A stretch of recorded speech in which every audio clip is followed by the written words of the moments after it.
Assalamualaikum warahmatullahi wabarakatuh. Apa kabar semuanya rekan mahasiswa? Semoga kalian sehat selalu. Kali ini kita akan membahas memahami diri pribadi dalam komunikasi antar pribadi di mata kuliah komunikasi antar pribadi. Pemahaman mengenai diri pribadi dalam komunikasi antar pribadi, diri pribadi adalah suatu ukuran atau kualitas yang memungkinkan seseorang untuk dianggap dan dikenali sebagai individu yang berbeda dengan individu yang lainnya. Kualitas yang membuat seseorang memiliki kekhasan tersendiri sebagai manusia ini tumbuh dan berkembang melalui interaksi sosial, yaitu dengan berkomunikasi dengan orang lain. Manusia sampai kepada pengetahuan mengenai diri pribadi melalui proses psikologi, seperti persepsi dan kesadaran. Persepsi terhadap diri pribadi adalah sebagai proses psikologi diasosiasikan dengan interpretasi dan pemberian makna terhadap orang atau objek tertentu. Menurut Cohn-Fisher, suatu tindakan persepsi mensyaratkan kehadiran objek eksternal untuk dapat ditangkap oleh indera.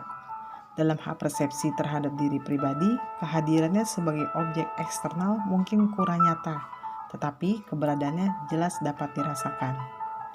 Adanya informasi untuk diinterpretasikan, informasi yang dimaksud adalah segala sesuatu yang diperoleh melalui sensasi atau indera yang dimiliki.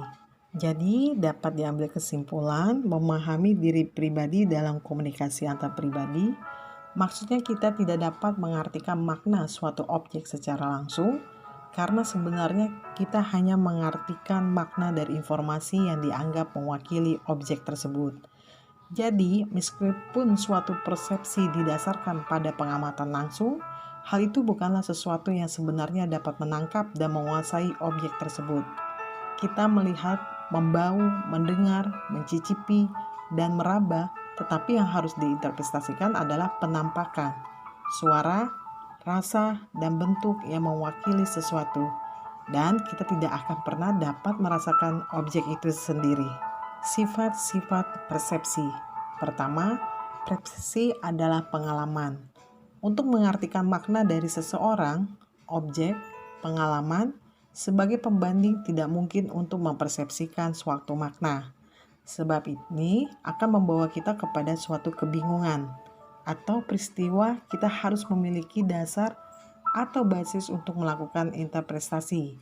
Dasar ini biasanya ditemukan pada pengalaman masa lalu dengan orang, objek atau peristiwa tersebut, atau dengan hal yang menyerupainya tanpa landasan. Yang kedua, persepsi adalah selektif. Ketika mempersepsikan hanya bagian tertentu dari objek atau orang. Dengan kata lain, melakukan seleksi pada karakteristik tertentu dari objek persepsi dan mengabaikan yang lain. Dalam hal ini, biasanya mempersepsikan apa yang diinginkan atas dasar sikap, nilai, dan keyakinan yang ada di dalam diri, dan mengabaikan karakteristik yang telah relevan atau berlawanan dengan nilai dan keyakinan tersebut. Yang ketiga, persepsi adalah penyimpulan. Proses psikologi dari persepsi mencakup penarikan kesimpulan melalui suatu proses induksi secara logis. Yang keempat, persepsi tidak akurat. Setiap persepsi yang dilakukan akan mengandung kesalahan dalam kadar tertentu, disebabkan oleh pengaruh pengalaman masa lalu, selektivitas, dan penyimpulan. Yang kelima, persepsi adalah evaluatif. Persepsi tidak akan pernah objektif jika kita melakukan interpretasi berdasarkan pengalaman dan merefleksikan sikap, nilai, dan keyakinan pribadi yang digunakan untuk memberi makna pada suatu persepsi. Karena persepsi merupakan proses kognitif psikologis yang ada dalam diri, maka bersifat subjektif. Mengenal elemen-elemen persepsi. Pertama, sensasi atau penginderaan dan interpretasi. Orang menangkap sesuatu melalui inderanya seperti melihat, mendengar, mencium, membau, atau meraba. maka secara simultan dia akan menginterpretasikan makna dari hasil penginderaannya.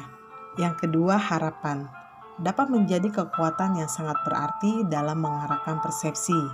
Meskipun ada kalanya bertentangan dengan rasio, harapan mempengaruhi persepsi terhadap diri pribadi seperti persepsi terhadap objek lainnya.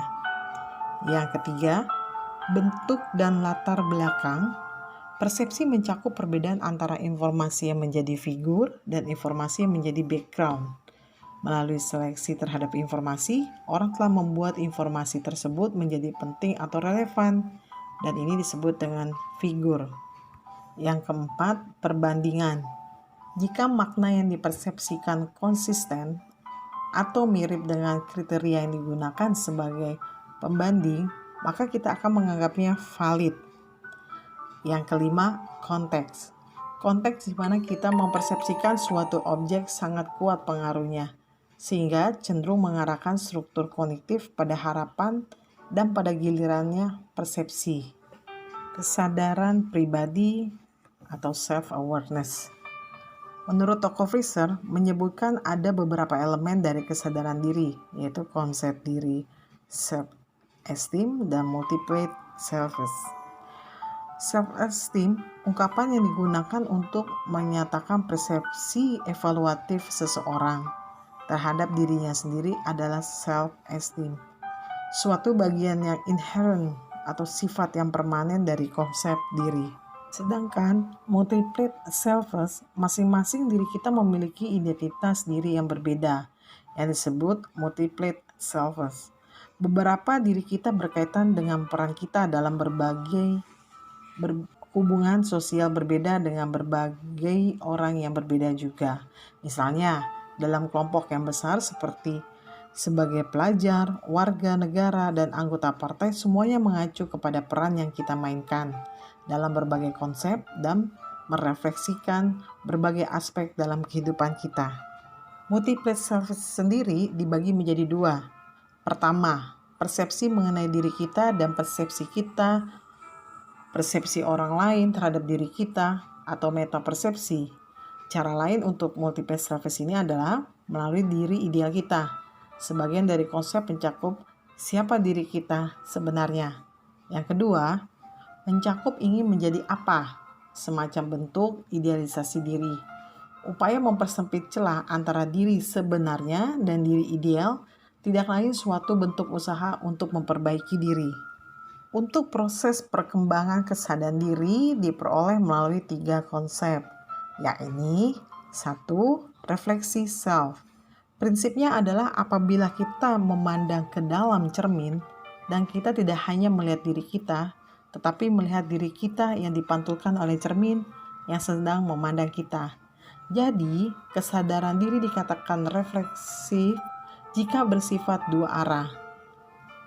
Contohnya, kita melempar bola ke arah dinding dan tindakan tersebut direfleksikan kembali, yaitu bola memantul ke arah kita.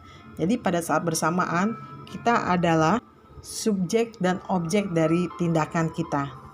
Yang kedua dari proses perkembangan kesadaran diri yaitu social self.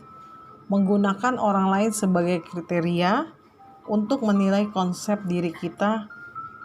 Pengertian ini dikenal dengan istilah looking glass self, yang menggambarkan bagaimana kita mengembangkan konsep diri melalui interaksi. Dalam interaksi, reaksi orang lain merupakan informasi mengenai diri kita. Dan kemudian kita menggunakan informasi tersebut untuk menyimpulkan, mengartikan, dan mengevaluasi konsep kita. Dan yang terakhir atau yang ketiga adalah becoming self.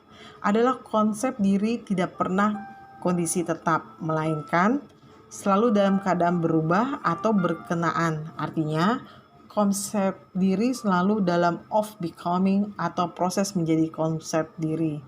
Pengertian becoming ini selalu menunjukkan bahwa perubahan konsep diri tidak terjadi mendadak gratis, melainkan secara gradual melalui aktivitas sehari-hari kita. Oke, demikianlah memahami diri pribadi dalam komunikasi antar pribadi untuk materi komunikasi antar pribadi kita kali ini.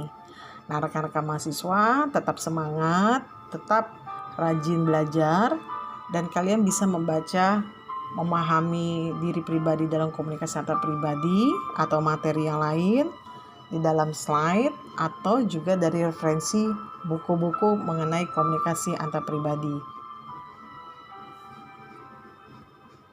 Oke, sekian dulu dari saya ucapkan terima kasih. Sampai ketemu lagi di materi selanjutnya.